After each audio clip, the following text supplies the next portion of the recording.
बिस्मिल्लाहिर्रहमानिर्रहीम। प्यारे भाई और बहनों, अस्सलाम वालेकुम वरहमतुल्लाहि वबरकातुहू। उम्मीद है कि आप सब खैरियत से होंगे। मैं हूं आपका मेज़बान हकीम शहबाज हुसैन नवान और आप इस वक्त देख रहे हैं Hakim Shahbaz herbal TV on YouTube.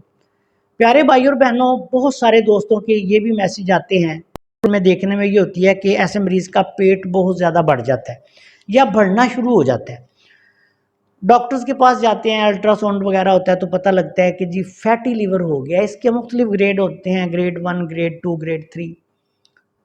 तो कुछ दोस्तों की तरफ से ये मैसेज आए हुए थे कि फैटी लीवर का कोई हर्बल फार्मूला बताएं जिसमें कोई केमिकल भी ना हो, कुछ भी ना हो। तो प्यारे भाई और बहनों, आज की इस मुख्तसर सी वीडियो में एक बहुत ही आसान नुस्खा है फैटी लीवर का, ये मैं आपकी खिदमत में पेश कर देता हूँ। इसमें आपने सिर्फ 3 चीज़ें लेनी है, लेकिन ये बात याद रखें कि ये 3 चीज़ें जो हैं ये आपको या तो किसी बहुत अच्छे बड़े पंसार स्टोर से लेनी पड़ेंगी, या फिर अगर आपको कोई शनाख्त है अद्वियात की तो फिर आप इसमें से 2 अज्जा जो हैं, बल्कि तीनों अज्जा बाहर से भी आप हासिल कर सकते हैं। इसमें सबसे पहले एक मको है, मको जिसको कैंच मैंच कहा जाता है। इसके तो हम ले लें, पंसारी की दुकान से मको दाना के नाम से मिल जाते हैं। अगर किसी बंदे को बाहर से लेना हो तो इसका पूरा पौधा ले लें, मको का पूरा पौधा बाहर आम खेतों में, खलियानों में, सड़कों के किनारे मिल जाता है। तो ये आप ले लें, मको दाना या मको पौधा खुशक हुआ सारे का सारा, ये आप ले लें एक। उसके बाद आपने इट सिट, जिसको पुनर्नवा भी कहा जाता है, इसकी जड़ लेनी है आपने, पुनर्नवा मूल। ये आयुर्वेदिक वाले तो सारे समझते हैं, हमारे तिब वाले भी समझ लेते हैं। जो कुछ साहिब इल्म हैं, जड़ी बूटियों का इल्म रखते हैं, उनको पता है कि ये इट सिट की जड़ें होती हैं, असली इट सिट की। तो इसको पुनर्नवा मूल कहा जाता है। ये आम बाहर खेतों खलियानों में, कब्रिस्तानों में, सड़कों के किनारे बहुत ज़्यादा बूटी पाई जाती है। इसको उखाड़ें, लंबी लंबी इसकी जड़ें होती हैं, वो जड़ें लेके साफ करके धोकर खुश्क करके रख लें।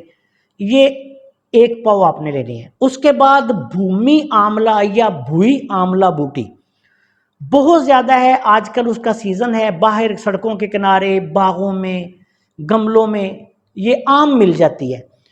ये भूमि आंवला जो है, ये आपने ये भी खुश्क शुदा एक पाव लेनी है। अगर किसी बंदे को समझ ना आए तो मेरे इसी चैनल पे पुनर्नवा पे भी तफसीली वीडियोस मौजूद हैं, और भुई आंवला या भूमि आंवला पर भी मैंने काफ़ी ज़्यादा वीडियोस रिकॉर्ड करवाई हुई हैं, उनकी शनाख्त भी करवाई हुई है। तो ये तीनों चीज़ें एक एक पाव आप लेकर या आधत पाव लेकर रख लें, इनको ग्राइंड करके रख लें। अब इसका इस्तेमाल का तरीका बिल्कुल आसान सा है कि 1 चम्मच बड़ा जो है इसमें से आपने लेना है, और 1 गिलास पानी में डाल के इसको इतना जुशाएं कि पानी आधा गिलास रह जाए। उसके बाद इसको पुन कर ठंडा करके ये जो जुशांदा बन जाएगा, इसको आपने दिन में सिर्फ 1 बार इस्तेमाल करना है। दिन में 1 बार किसी भी वक्त आप ले सकते हैं। रात को सोते वक्त ले लें, सुबह खाना खाने के 1 घंटे बाद ले लें, 12 बजे खाना खाने के 1 घंटे बाद ले लें। इलाज के दौरान तली हुई चीज़ें, बहुत ज़्यादा रोगनी चीज़ें, मुरगन चीज़ें, आलू, गोभी, मटर, बैंगन, पालक, बड़ा गोश्त, तेज़ मिर्च मसाले, ये सारी चीज़ें आपने बंद करनी है। कोशिश ये करें कि जौ की रोटी खाएं, और कोशिश ये करें कि आप वॉक करें, और इसके साथ साथ अपने वैसे भी जितनी भी खुराक है उसको कोशिश करें कि सिर्फ उतनी खुराक आप खाएं जितनी की आपको ज़रूरत है। इंशाअल्लाह ताला इस नुस्खा के इस्तेमाल से वज़न भी कम होता है और फैटी लीवर जो है वो ठीक हो जाता है। जिस्म से फालतू चर्बी भी जो है वो ये नुस्खा ख़त्म करता है। बिलखसूस जिगर के लिए, जिगर के तमाम मसाइल के लिए बहुत आला नुस्खा है, लेकिन बिलखसूस जब जिगर पे चर्बी हो तो उस वक्त ये बहुत आला पाए का काम करता है। बहुत अच्छा नुस्खा है, इसको बनाकर इस्तेमाल करें। इंशाअल्लाह ताला 1 से 3 माह तक इसको आपने इस्तेमाल करना है। 1 माह इस्तेमाल करके रिपोर्ट कराएंगे तो इंशाअल्लाह ताला फ़ायदा होगा। इलाज के दौरान ज़्यादा सब्जियां इस्तेमाल करें, कद्दू, टिंडे, शलजम, इस तरह की जो है वो सब्जियों का इस्तेमाल ज़्यादा करें, और मुरगन चीज़ों से परहेज़ करें।